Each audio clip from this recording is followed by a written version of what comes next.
السلام عليكم ورحمة الله.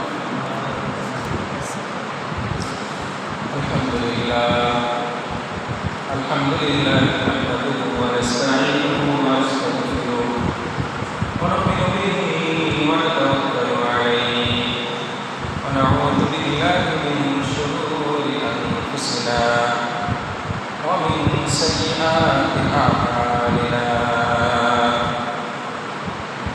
من يهده الله فلا مضل له ومن يضلل فلا هادي له ونشهد أن لا إله إلا الله وحده لا شريك له ونشهد أن سيدنا وسندنا وحبيبنا وحبيب ربنا وطبيب قلوبنا ومولانا محمدا عبده ورسوله أرسله إلى الخلق بالحق بشيرا ونذيرا وداعيا إلى الله بإذنه وسراجا وقمرا منيرا. أما بعد فقد قال الله سبحانه وتعالى في كلامه المجيد الفرقان الحميد: أعوذ بالله من الشيطان الرجيم. بسم الله الرحمن الرحيم.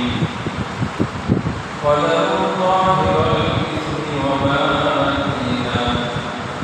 وقال صاحب القرآن صلى الله عليه وسلم: التائب من الذنب كمن لا ذنب له، وكما قال النبي صلى الله عليه وسلم: صدق الله مولانا العظيم وصدق رسوله النبي الكريم، ونحن على ذلك لمن الشاهدين والشاكرين.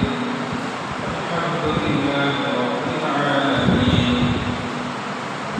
وقال تعالى: إن الله وملائكته يصلون على النبي يا أيها الذين آمنوا صلوا عليه وسلموا تسليما.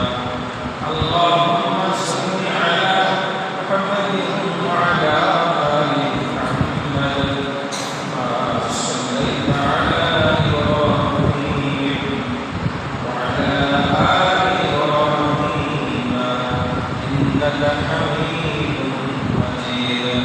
اللهم بارك على محمد وعلى آل محمد كما باركت على إبراهيم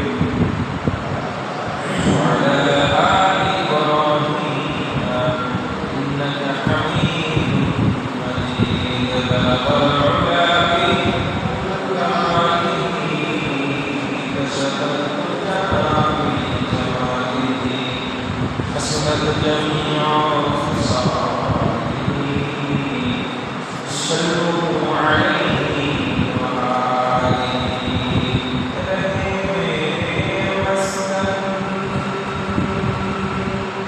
حوالي الكعبة بين مدفن ديار مدينة. بلغ العلا بكماله كشف الهدى بجماله حسنت جميع خصاله. صلوا عليه وآله. हम तो आए बाकरम हैं कोई साहिल नहीं राह निकले बसे रहराने मंज़िल बलग العلا بكماله كشف الهدى بجماله حسنت جميع خصاله. صلوا عليه وآله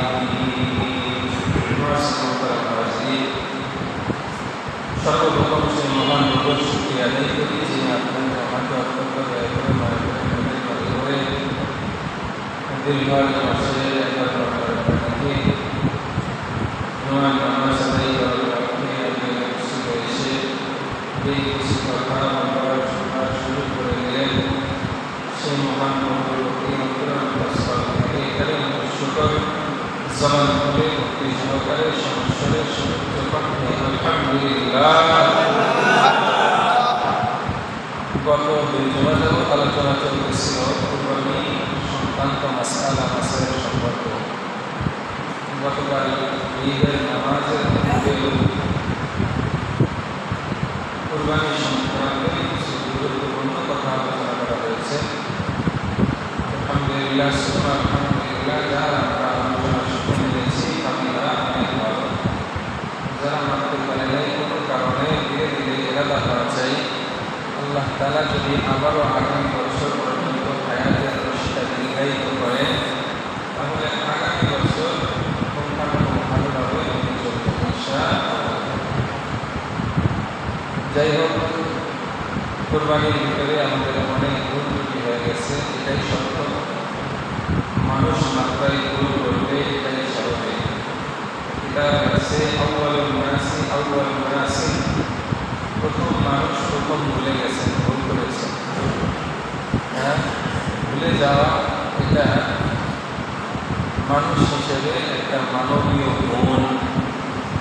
ভুলে যায় না এমন মানুষ পৃথিবীতে নাই। নবীরাও ভুলে যেতেন, পরবর্তীতে আল্লাহ তাআলা মনে করে দিতেন। সাহাবায়ে কেরাম অসংখ্যভাবে ভুলে গেছেন, পরবর্তীতে ফিরে এসেছেন। আমরাও অনেক সময় অনেক কিছুই ভুলে যাই। অনেক সময় বাজার আনতে গিয়ে অনেক কিছুই ভুলে যাই। আনতে যাই মাছটা নিয়ে আসি চারটা, একটা ভুলে গেছি। ভুলে যাওয়া এটা হলো মানবীয় গুণাবলীর একটা গুণ। ভুলেই যদি না যাবে সে কেমনি মানুষ হবে? ভুলে যাওয়া মানুষের। তবে মানুষ সবচেয়ে ভুলে যায় নিয়ামতকে। ভুলে যায় নিয়ামতকে, ভুলে যায় মানে নিয়ামত হলো সুসময়। সুসময়কে মানুষ খুব সহজে ভুলে যায়। তবে কষ্টের কথা সহজে ভুলে, এর অন্যতম কারণ হলো আমরা গুনাহ করি। যে গুনাহ ক্ষতি আছে, গুনাহ কি আছে? আল্লাহ তাআলা কোরআনে বলতেছে, নিশ্চয়ই আপনাদের সামনে আমরা যে গুনাহ করি ফেলি, এই গুনাহগুলি ভুলে যাওয়াগুলি যেন আমাদের থেকে একদম চলে যায়। গুনাহের সংকীর্ণতা থেকে, গুনাহের অনিষ্টতা থেকে নিজেদেরকে যেন বাঁচাতে পারি। যেন আল্লাহ তাআলা কোরআনের অনেক জায়গায় আমাদেরকে আদেশ করেছেন, তোমরা গুনাহ ছেড়ে দাও, তোমরা তাকওয়া ওয়ালা হয়ে যাও। ইয়া আইয়ুহাল্লাযীনা আমানু তাকুল্লাহ হাক্কা তুকাতিহি ওয়া লা তামুতুন্না ইল্লা ওয়া আনতুম মুসলিমুন। তাকওয়ার কথা আল্লাহ তাআলা অসংখ্য জায়গায় বলেছেন, তোমরা তাকওয়া ওয়ালা হয়ে যাও। তাকওয়া হলো গুনাহমুক্ত থাকা, গুনাহমুক্ত। যাই হোক, আমরা গুনাহ ছেড়ে দেই। গুনাহ ছেড়ে দেওয়াটা এটা আল্লাহর আদেশ। আল্লাহ বলেন, ওয়াযারু যাহিরাল ইসমি ওয়া বাতিনা, ও আমার বান্দারা, প্রকাশ্য এবং গোপনে যত গুনাহ হয় সবগুলি গুনাহ তোমরা ছেড়ে দাও। যাহিরাল ইসমি ওয়া বাতিনা, প্রকাশ্য গুনাহ, গোপনে গুনাহ যা আছে সব ছেড়ে দাও। আল্লাহর নবী হাদিসের মধ্যে বলে, অতীতের গুনাহ যেগুলো করেছি এগুলো কি হবে? আল্লাহর নবী বলে, আত্তাইবু মিনাজ যামবি কামান লা যামবা লাহু। গুনাহ থেকে কেউ যদি পরিপূর্ণভাবে তওবা করতে পারে, তওবার হক দুনিয়ায় করে, যত বড়ই গুনাহগার হোক না কেন, আল্লাহ পাক রব্বুল আলামিন জান্নাত তওবার বিনিময়ে অতীতের জিন্দেগির সমস্ত গুনাহগুলি ক্ষমা করে দিবেন। এই জন্য গুনাহমুক্ত জীবন যাপন করার জন্য আল্লাহর কাছ থেকে প্রথমে আমাদের গুনাহগুলি ক্ষমা নিয়ে নিতে হবে। ইনশাআল্লাহ আল্লাহ তাআলা আমাদের হক আদায় করে তওবা করার তৌফিক দান করেন। আমিন।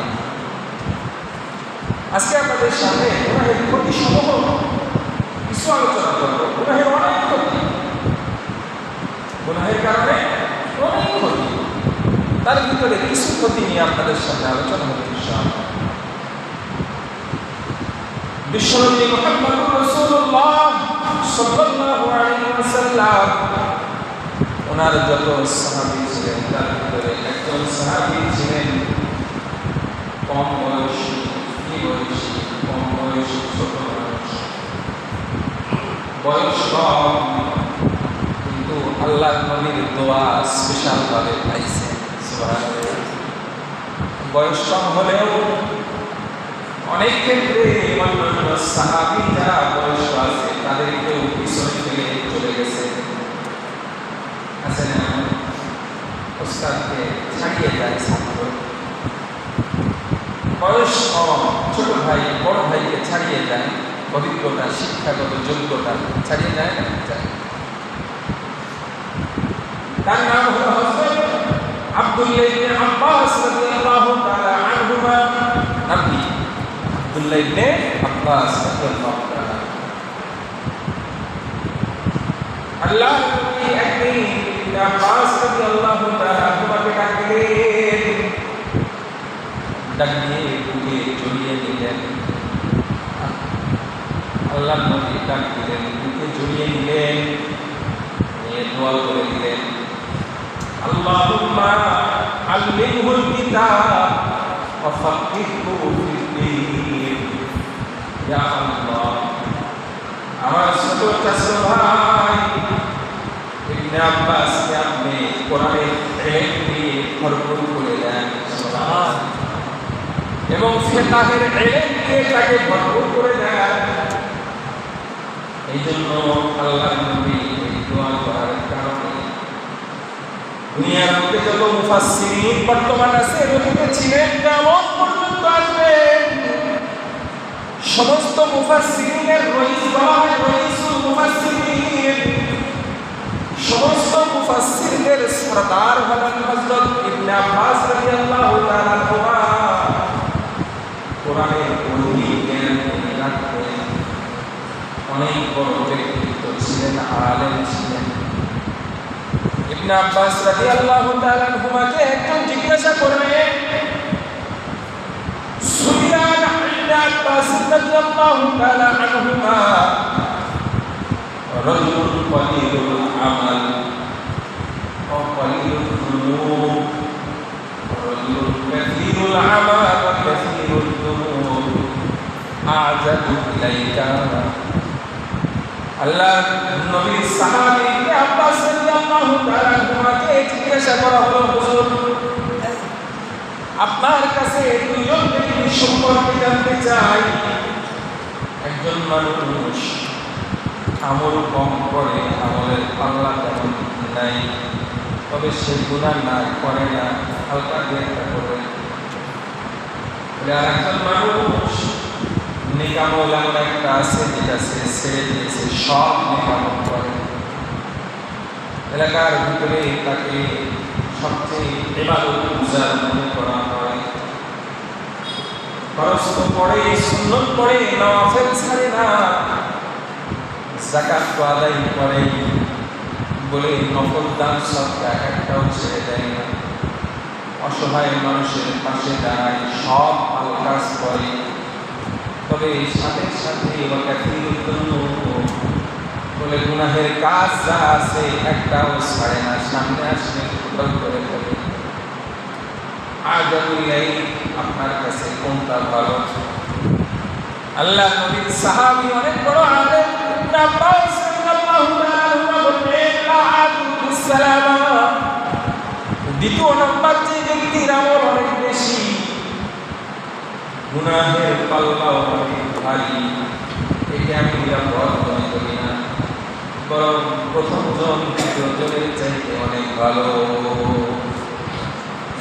তার মানে আমার আমলের পাল্লা যতই ভারী হোক, এর সাথে যদি গুনাহ অনেক বেশি থাকে, বলে এই আমল আমার নাজাতের জন্য যথেষ্ট হবে না।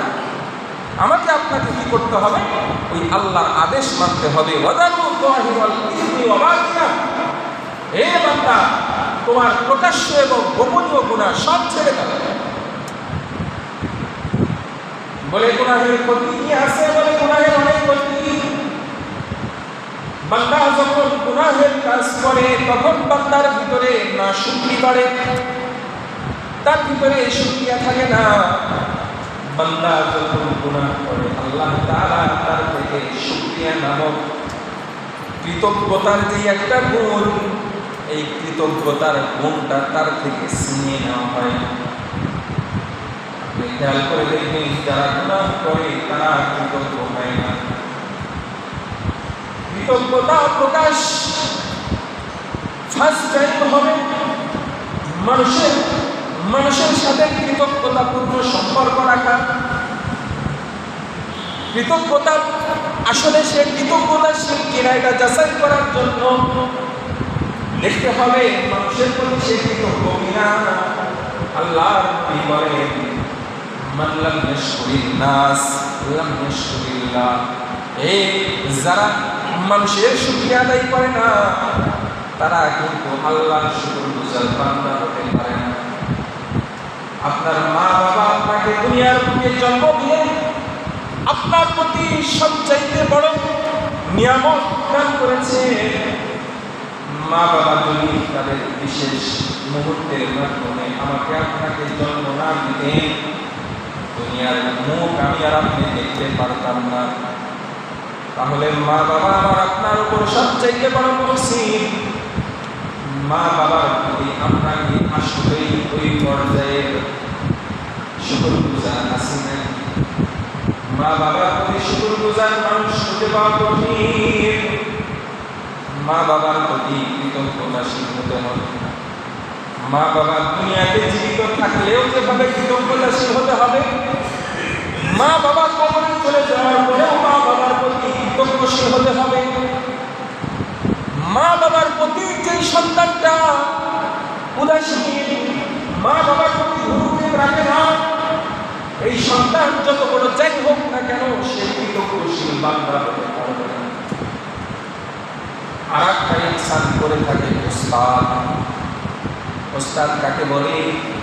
যার কাছ থেকে আপনি একটা খরচ শিখেছেন, যার কাছ থেকে আপনি একটা মাসালা শিখেছেন, যার কাছ থেকে আপনি একটা অঙ্ক শিখেছেন, যার কাছ থেকে আপনি একটা ইংলিশ শিখেছেন, যার কাছ থেকে আপনি একটা বাংলা শিখেছেন, যার কাছে আপনি যা শিখেছেন সেই হলো আপনার উস্তাদ।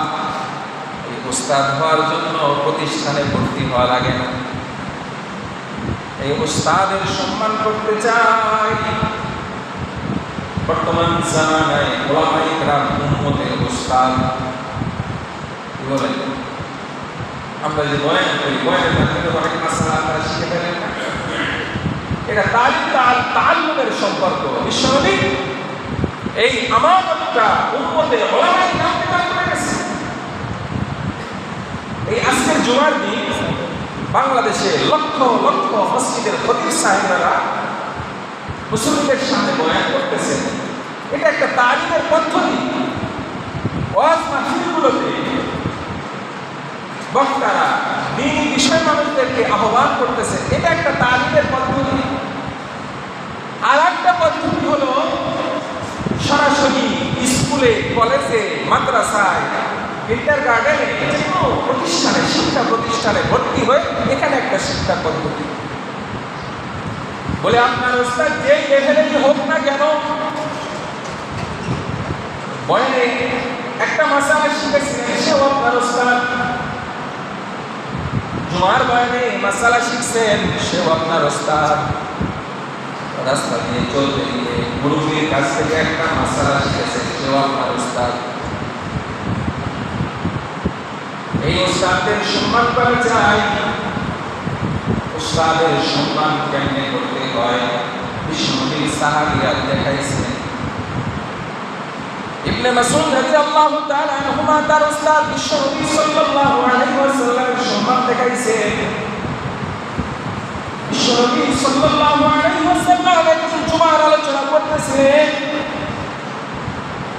কিছু লোক দরজার ভিতরে দাঁড়ানো, আল্লাহর নবী বললেন, ইজলিসু, তোমরা বসে যাও। ইবনে মাসউদ রাদিয়াল্লাহু তাআলা রাস্তার ভিতরে ছিলেন। কোথায় ছিলেন? রাস্তায়। এখনো মসজিদের আঙ্গিনায় পৌঁছে নাই। খুব মেধাবী ছিলেন। আব্দালায়ে আরবা বলা হয়, মানে চারজন আব্দুল্লাহ যারা খুব জ্ঞানী।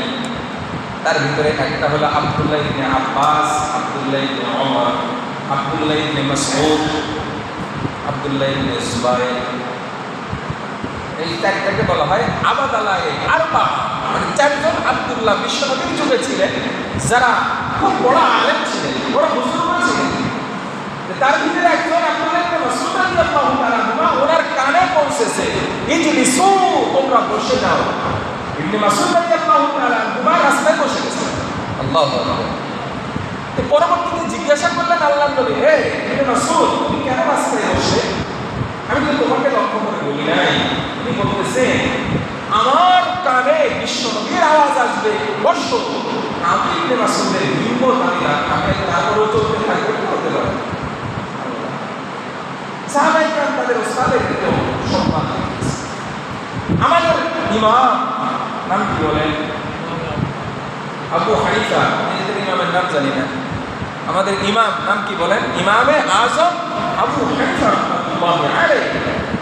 হযরতে উনি ইমামে আজম, সবচেয়ে বড় ইমাম ছিলেন। তো ওনাকে একদিন জিজ্ঞাসা করতেছে এক ব্যক্তি, আচ্ছা হুজুর বলেন তো দেখি, আসলে হুজুরদের কাছে অনেকে যৌক্তিক প্রশ্ন নিয়েও আসে, অনেক সময় অযৌক্তিক অপ্রয়োজনীয় প্রশ্ন জিজ্ঞাসা করে বিভিন্ন কারণে। যাই হোক, ওনাকে একদিন জিজ্ঞাসা করতেছেন, আচ্ছা হুজুর বলেন তো কুকুর বালেক হয় কখনো? হুজুর কোরআন হাদিস অনেক তালাশ করে দেখলেন না, খুঁজে পাওয়া যায় না, খুব পেরেশান। তো বলছে, ঠিক আছে তুমি পরে দেখা করো, এখন তো পারতেছি না, পরে দেখা করো। উনি পেরেশান নিয়ে থাকতেছে। রাস্তা দিয়ে এক মুচি যায়। কে যায়? মুচি। মুচি এক সময় তো ওই যে মুচিরা গরু মারা গেলে ওখানে করতো সামনা শুনে এসে মুচি খুব দৌড়ায় দৌড়ায় যাচ্ছে। এইটা আবু হানিফা রাহমাতুল্লাহি আলাইহি দেখে দাঁড়ায় গেছে। হুজুর আপনার খুব চিন্তাগ্রস্ত মনে হচ্ছে, এত চিন্তা কিসের? বলে, তোমারে বলে আমার লাভ কি? বলতেছে, তোমারে বলে আমার লাভ কি? আমি একটা বিশাল মাসালা একটু বলেন দেখি, অনেক সময় ৫০ পা কাটে, যদি আপনার একটু উপকারে আসতে পারি।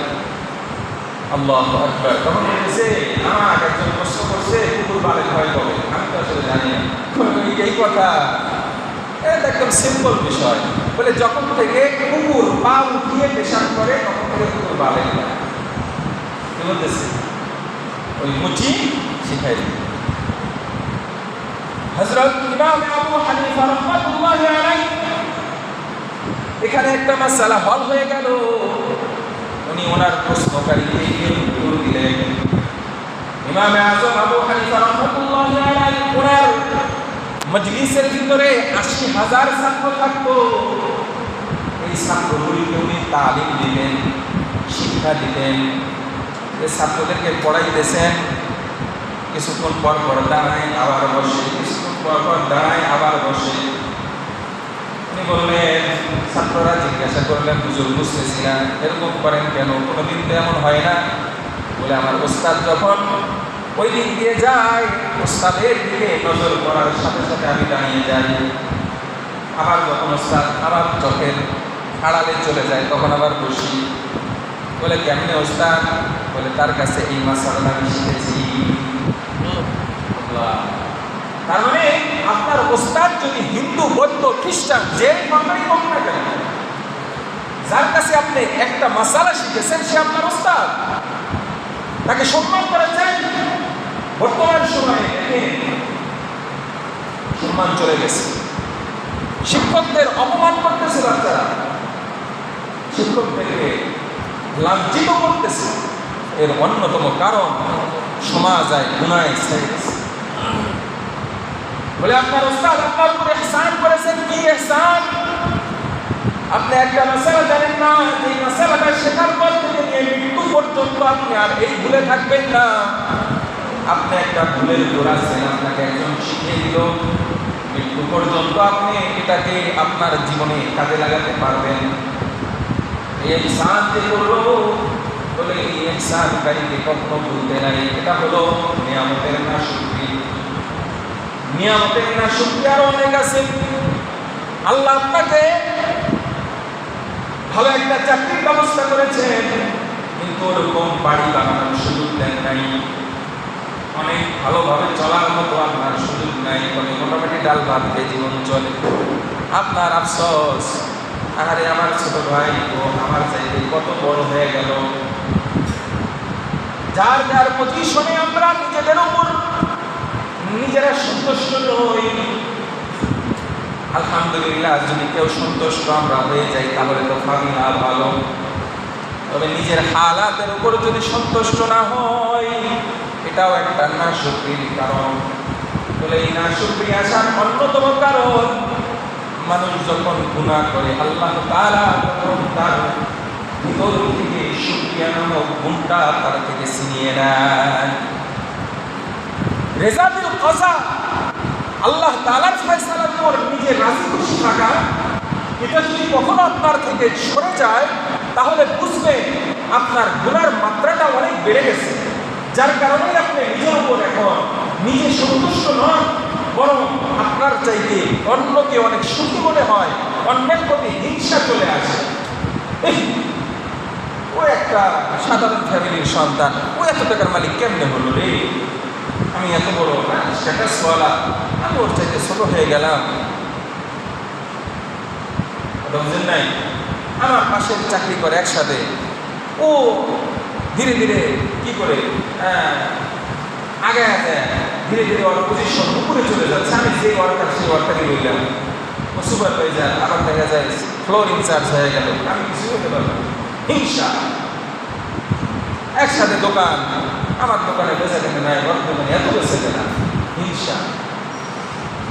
আমার জমি এর সাথে একসাথে আবাদ করলাম, আমার জমিতে 10 মণ ধান হলো, ওর জমিতে 15 মণ ধান হয়ে গেল, হিংসা। এই যে হিংসাগুলি, এটা করা যাবে না, বরং আমাকে আল্লাহ যেটা দিয়েছে এটার উপর সবর করা। এটার উপর কি করা? সবর করা, আল্লাহর প্রতি সন্তুষ্ট থাকা।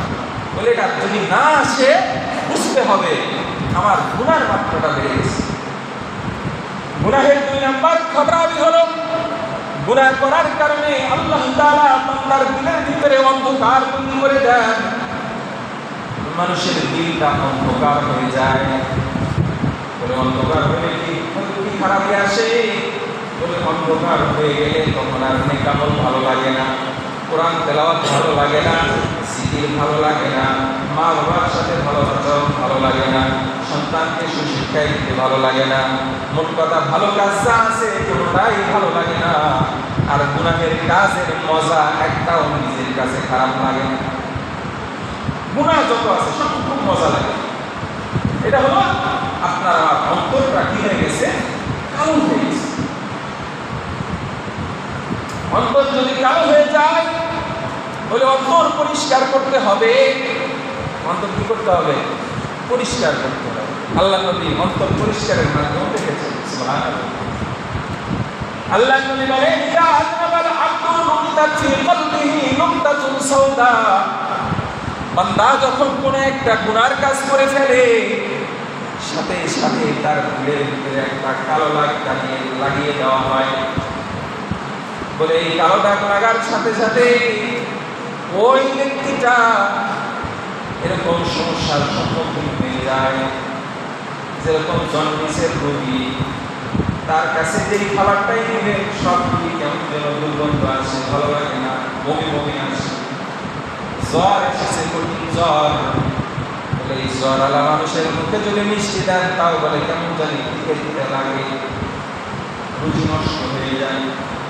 বলে এই গুনাহগার মানুষ যখন তার গুনাহ দিলের ভিতরে থাকে, এটা একটা রোগ। এই রোগের কারণে তার ভিতরে একটা অভ্যাস চলে আসে, নেকামল ভালো লাগে না, গুনার কাজ একটাও খারাপ লাগে না। বলে আল্লাহ নবী আমাদেরকে শিক্ষা দিলেন, লিকুল্লি শাইইন সিকালাতুন ওয়া সিকালাতুল কলবি যিকরুল্লাহ। আল্লাহ বলেন, হে বান্দা উম্মতেরা খেয়াল করে জেনে রাখো, প্রত্যেকটা অপরিষ্কার জিনিস পরিষ্কার করার মাধ্যম আছে। তোমার ভালোবাসা পরিষ্কার হয়ে গেছে, হিম লাগাও পরিষ্কার হয়ে যাবে। লোহার ভিতরে জং আসছে, শিরিষ কাগজ দিয়ে ডলা দাও পরিষ্কার হয়ে যাবে। কাপড় খুব ময়লা যুক্ত হয়েছে, ডিটারজেন্ট পাউডারের ভিতরে চুবিয়ে রাখো পরিষ্কার হয়ে যাবে। কিন্তু তোমার দিল অপরিষ্কার হয়ে গেছে, এই দিল পরিষ্কারের মাধ্যম আছে। আল্লাহর নবী বলেন, ফাসিকালাতুল কলবি যিকরুল্লাহ। এই কলব নামক এই তোমার ভিতরে আত্মা, এটা অপরিষ্কার হয়ে গেলে এটাকে পরিষ্কারের মাধ্যম হলো আমি আল্লাহর জিকির বেড়া দাও। সুবহানাল্লাহ। বলে আমার জিকির যদি তুমি বেশি বেশি করতে পারো, বলে তাহলে তোমার কলবে এই কালো দাগটা উঠিয়ে দেওয়া, এটা পরিষ্কার হয়ে যাবে। বলে মাঝে মাঝে আমাদেরকে চেক করে দেখতে হবে আসলে কি কলব পরিষ্কার হয়েছে নাকি এখনো পরিষ্কার আছে। আল্লাহর নবী আমাদেরকে পরিষ্কারের একটা থার্মোমিটার হাতে ধরে দিয়েছে। প্রেসার মাপার জন্য যন্ত্র দিয়ে প্রেসার মাপা যায়, জ্বর মাপা যন্ত্র দিয়ে জ্বর মাপা যায়, গোশত মাপার পাল্লা দিয়ে গোশত মেপে দেখা যায়, তরকারি মাপার পাল্লা দিয়ে তরকারি মেপে দেখা যায়, লাকড়ি মাপার যন্ত্র দিয়ে লাকড়ি মেপে দেখা যায়, স্বর্ণ মাপার পাল্লা দিয়ে স্বর্ণ মেপে দেখা যায়। আপনি যদি স্বর্ণ মাপার পাল্লায় লাকড়ি মাপতে যান তাহলে কি পসিবল, সম্ভব নাকি? বুঝেন না কথা? লাকড়ি মাপে না, ওটার মধ্যে যদি আপনি স্বর্ণ মাপতে যান সম্ভব? স্বর্ণ যদি লাকড়ির পাল্লায় মাপতে যান সম্ভব? বলে আমরা ইমানদার, ইমানের যাচাই করি আমাদের মতো মাপক দিয়ে। আল্লাহ নবী বলেন, তোমার ইমান মাপার একটা যন্ত্র আছে, সেই যন্ত্র আনতে কারো কাছে হাত পাততে হবে না। বলে ইমান মাপবো ভাই, আপনার যন্ত্রটা আমাকে কর্জ দেন, নাইলে আপনাকে আবার ফেরত দিল না, এরকম করা লাগবে না। এটাকে খুব সহজলভ্য আল্লাহ তাআলা করে দিয়েছেন। আল্লাহর নবী বলেন, ইদা সাররাতকা হাসানাতুকা ওয়া ইদা সাআতকা সাইয়্যাতুকা ফাআনতা মুমিন। ও আমার উম্মতেরা, তোমার ভিতরে একটা মাপক যন্ত্র আছে, যে নেকামল করলে তোমার দিলের ভিতরে ভালো লাগা কাজ করে, আর গুনাহের কাজ করলে খুব খারাপ লাগে। বলে এই ভালো লাগার মাত্রাটা যে পরিমাণ হবে নেকামল করার পরে আর গুনাহের কাজ করার পরে, যখন খারাপ লাগার মাত্রাটা যে পর্যায়ে থাকবে, বলে তুমি সেই লেভেলের ইমানদার। এবার আমি আপনি নিজেই জিজ্ঞাসা করে দেখি, আমি যখন কোনো অসতর্কতা বশত শয়তানের ওয়াসওয়াসায় পড়ে বন্ধু বান্ধবের পাল্লায় পড়ে কখনো গুনাহ করে ফেললাম, গুনাহ করার পরে আমার ভিতরে কতটুকু খারাপ লাগে, এই খারাপ লাগার পরিমাণ আমার ভিতরে ঈমানটা বিদ্যমান। আমি নামাজ পড়লাম কষ্ট করে, নামাজ পড়ার পরে কি বিরক্ত লাগে নাকি ভালো লাগে? বলে এই ভালো লাগার পরিমাণটা কোন পর্যায়ে? বলে ভালো লাগার পরিমাণ যে পর্যন্ত হবে, বলে আমার ঈমানের লেভেলটা ওই পর্যন্ত হবে। এই জন্য ভাই, গুনাহের অনেক ক্ষতি, দুইটা ক্ষতির কথা বললাম, আরও ক্ষতি আছে, আগামী সময় বলবো ইনশাআল্লাহ। এক নাম্বার ক্ষতি, কৃতজ্ঞতা নষ্ট হয়ে যায়, আল্লাহর প্রতি কৃতজ্ঞশীল থাকে না। দুই নাম্বার, দিলে অন্ধকার হয়ে যায়, দিলটা আলো থাকে না, দিল অন্ধকার যুক্ত হয়ে যায়। আসুন আমাদের জীবনটাকে গুনাহমুক্ত কাটিয়ে আলোকিত দিল বানায়। আল্লাহ পাক আপনাকে আমাদের সবাইকে কবুল করেন, আমিন। ওয়া আখিরু দাওয়ানা আলহামদুলিল্লাহি রাব্বিল আলামিন। সবাই